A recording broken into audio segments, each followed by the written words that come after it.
welcome to Little Hill Homestead. I feel like I'm 17 miles. Whoop! And I'm Shawn.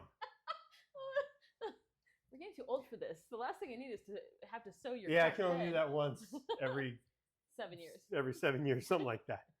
Yeah, I'm surprised I didn't fall over. I don't want to say I was waiting for it, but you guys, the number one thing that people ask us about is our spice rack. We get asked about this. Sorry, I was cooking. We're cooking. He's cooking. I'm not.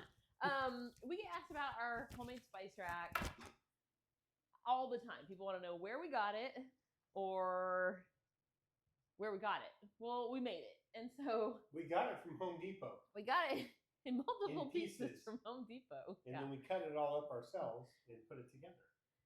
Yeah. Custom design. So I have to have the camera really far away and then we'll bring you in a second. But the total unit is, I just put his measuring tape outside, of course. It's this tall. I cannot reach the top row of jars. So if I was to ever redo this, which we might, I would take that top row out. But I can reach it though, so I just help her. Yeah, he just does it for me. It's 88 inches exact. So 88 inches tall. What's our width? Keep it handy. 17 and a half inches to the outside of the boards. And then? And that's specific to the fact that we have these jars. Yeah. We built it custom to the jars. We built it custom to the jars. How deep is it? How deep is your love? How deep is your love? How deep? I'm going to listen to the Bee Gees all We're night. going to be totally listening to the Bee Gees. This bottom part we built for larger jars. We'll go into that further, yeah. 1x8, and the 1x8 sides and bottoms here obviously are 3/4 inch by 7.5 inches. Because he's talking wood terms. Still call them 1x8s. These are 1x6s. Yeah. So basically, we went to. I'll bring you in closer. Let me just tell you, that's the quick measurement of it. What Shawn was saying is correct. We did the top half. We counted all of our spices out, and we did this. Basically, we tried to make it look like a piece of furniture. So this was an old piece of wood we had. We knew we wanted like a little storage area here for our pestle and mortar. Mortal and pestle. How do you say it? Pestle and mortar. I got it right. Okay. We have a vintage cookbook that was Shawn's grandma's, and then we knew how many spices we wanted to fit in total for the top half of it. I have to interrupt. Go for it. So 2 years ago, about 2 years ago, we always count how many eggs the Easter Bunny hides. Oh my gosh. For the kids. And you definitely have to find the hard-boiled ones. Yeah. If you don't find all the plastic ones, you need to find all those too. But we were one short. For months. For months. Months. It's right there. It's been there now for 2 years. We just left it there for 2 years now. Did we take the candy out? out? I took a picture, sent it to all the kids. I was like, oh my goodness gracious. We must have searched. I mean, we searched for hours. Anyways, sorry, go ahead. Did we finally take the candy out of it? Yeah, I took the candy out of it. So what we wanted when we built our spice rack was we wanted something that looked like, I love old houses. Our house is not old. It was built in 1997. So we wanted something that looked like an old house and a built-in. You know how like cool old houses have built-ins? So that's the kind of vibe I was going for. I wanted it to look like a piece of furniture, sort of. So when I asked Shawn, I gave him some ideas and I said, this is what I want to build. And we decided how many spices we wanted to fit, and we did a lot of planning on the front end. We have the strangest angle in our house. Our wall comes straight this way, and then we have this funky flat piece that was nothing, and then it goes flat again into our dining room that we don't use. And so we thought this would be a really good place to kind of add this custom piece. Yeah, Shawn's best friend comes to visit, and it's his office. So, what did we do? You feel like you're being bobbed around? I don't even know. No, I'm trying not to bop it around too much. I'm not as good at that as you are. To be honest with you, I now kind of don't remember. I know what we did. Take at least one row out. We can see. We took it. We put it together with screws on the sides, and then we wood filled the screws, and Ali painted it. Ali also bought this little metal piece, these little metal pieces. They're like aluminum. That we just buy in a long strip. And she painted those as well. And those are just to hold them in place.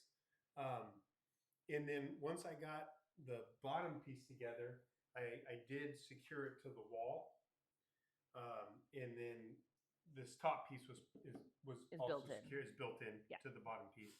Then I set the top piece on top. Huh?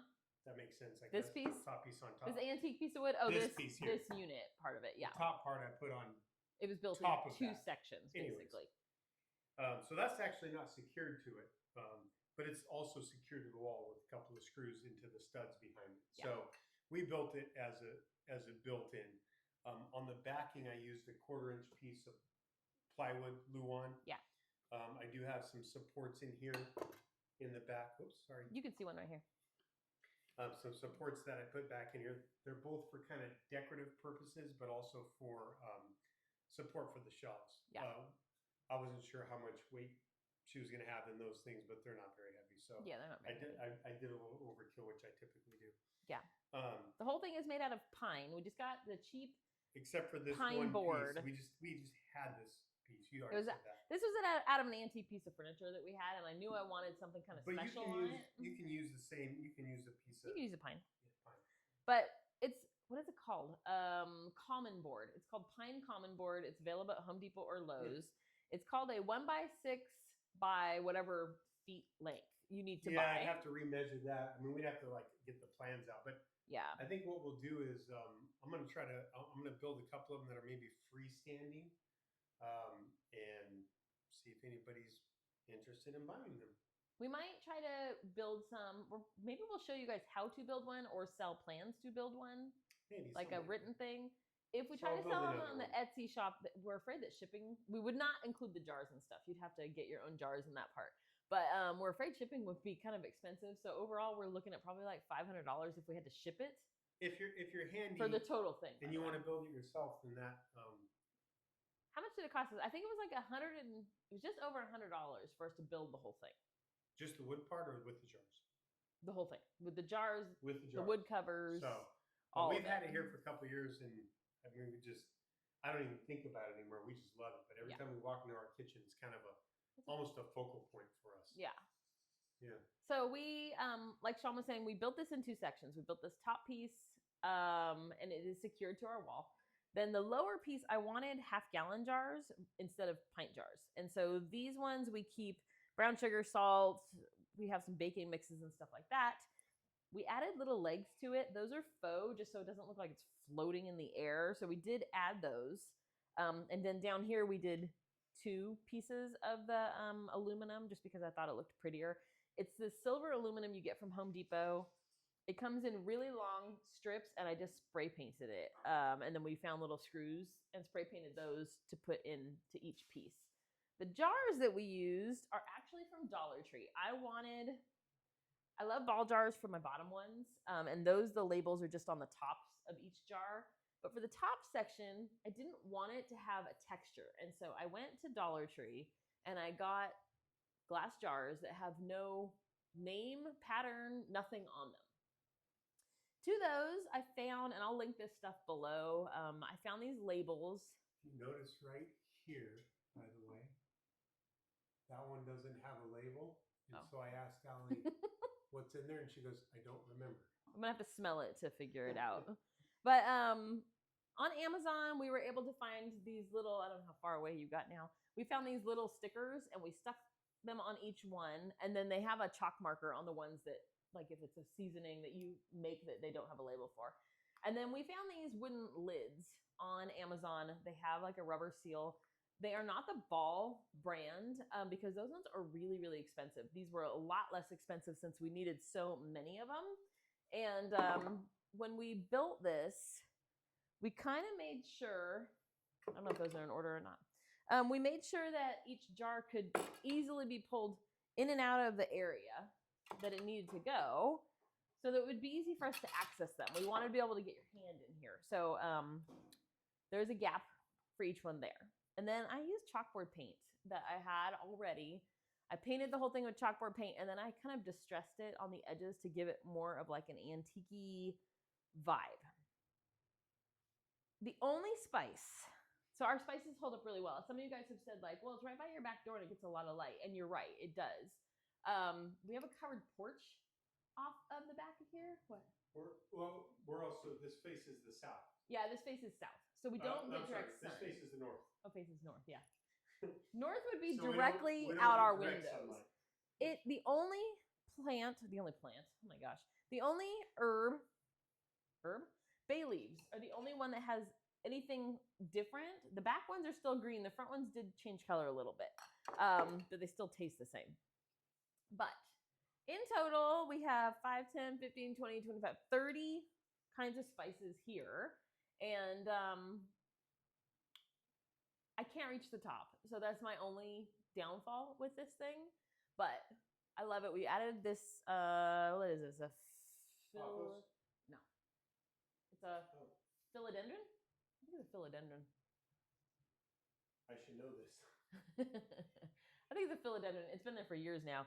At the top, I water not as often, so it doesn't bother me that it's up there. I stand on a chair to get up there. But like we were saying, the bottom is half-gallon jars. These are pint jars. And overall, we love it. We wouldn't change anything about it. It's done really, really well. We've had it, I don't know, 3 years now? I think 3 years. Yeah, it sounds about right. What's that cookbook you have right there? I already said. That was Shawn's grandma's. Oh, it's a vintage cookbook from Shawn's grandma. Yeah. Yeah. And then this was actually the bottom of a drawer in an antique piece of furniture that we had in our room. We turned it into a laundry hamper, and this was left, and I thought that would be perfect right there. So that is our spice rack tour, you guys. If you want Shawn to either draw up plans or do a video showing you how we made this, we might try to make something similar-esque to put on the other side of the kitchen to do like baked goods and stuff, so bigger jars. Or if you are like, yeah, I would drop $500 and have one shipped to my house, let us know. We'll try to see if that can be an option as well. But this is not all our spices, by the way.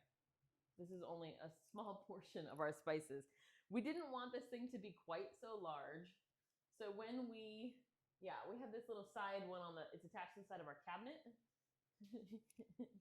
That one has some jars as well. That one Shawn built too. And this one we got just regular jars, and we put these wooden lids. It came with a wooden lid. We put little labels on each one of them. So those are all the backup spices that maybe we just don't use quite as much as the ones we use on here. If there's any questions you guys have about our spice rack, let us know in the comments below. I know a lot of you guys have asked questions, and why is it when I start to film, I can't remember what you've asked. I don't know. But I'll run through the spices really quick, and I'll tell you what we do and do not use. Some of them I put on here, and I don't use them. Adobo, we don't ever use it. Ever. Very rare. Black pepper, bay leaves, Cajun seasoning, and cayenne. We use Cajun occasionally. Chili lime, that was gifted to us. We don't use it. Chili powder, cinnamon, red pepper flakes, cumin. We use all those. All the time. Fajita mix. This is our homemade fajita mix. I think it's on the channel already. Yeah. Garlic salt, garlic powder, granulated garlic. This is just granulated garlic is just a little coarser than garlic powder. Granulated onion. Most of these are our spices, by the way, that we've dehydrated or tried to make mixes. We have quite a few spice mix recipes on the channel. This is normally Himalayan pink salt. I should have refilled it because I have a big container in the pantry, but I didn't.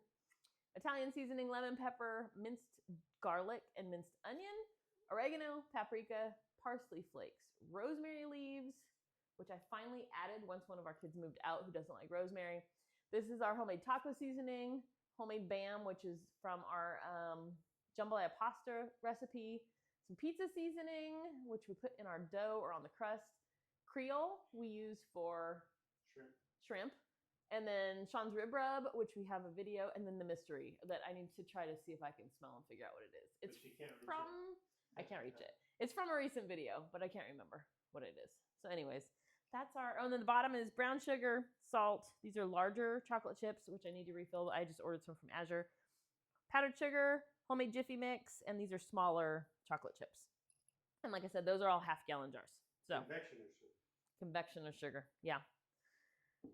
That's basically the rundown, you guys, I learned that from that cookbook. Right, this one. We got it, and we were like, we're gonna make Christmas cookies out of this one. And when it said confectioners, we were like, hold on. We looked up, we're like, why are they? Okay, whatever. It's powdered sugar. But anyways, we love it. If you guys have a weird space in your house that you're like, oh, I could house something like this, like I said, we're gonna try to come up with a way to give you guys plans for it. But overall, it's super secure. Like, I mean, I'm gonna laugh if it falls off the wall. It's super secure. It's attached to the wall. It's not going anywhere. And then Shawn we keep saying like, if we ever move, and he's like, we'll leave it. And I'm like, if we ever move, it's going with us. So we'll see. We're not planning on moving anytime soon, so it won't matter. But yeah. Yeah, but isn't it pretty? Oh, and this chalkboard paint, gosh, I can't remember the name of it. It's a non-toxic chalkboard paint, super hard to find. Is the exact same color as our dining room chairs and table. So that is why we picked that. And this little top piece sort of matches the top of our dining room table. So it kind of pulls the room together. Like the rug in Help Me Out. Help you out with what? Really tied the room together, man. Oh, the dude. The dude abides. What's the name of the movie? It's one of those Coen movies. It's not Coen. It's not Coen Brothers? Big Lebowski? Yeah, the Big Lebowski. I don't think it's Coen Brothers. We'll have to look that up. Somebody correct us. I know you're going to. It's not Martin Scorsese. So. Your mic isn't even on you. Oh, you guys probably can't hear me at all. If Shawn talked at all, you couldn't hear him. Hopefully you can. Otherwise, we'll have to redo this whole video. Anyways, be on the lookout for more videos on how to make this. And if you guys are interested in plans for one, just let us know. We'll see what we can do. Thanks for watching, guys.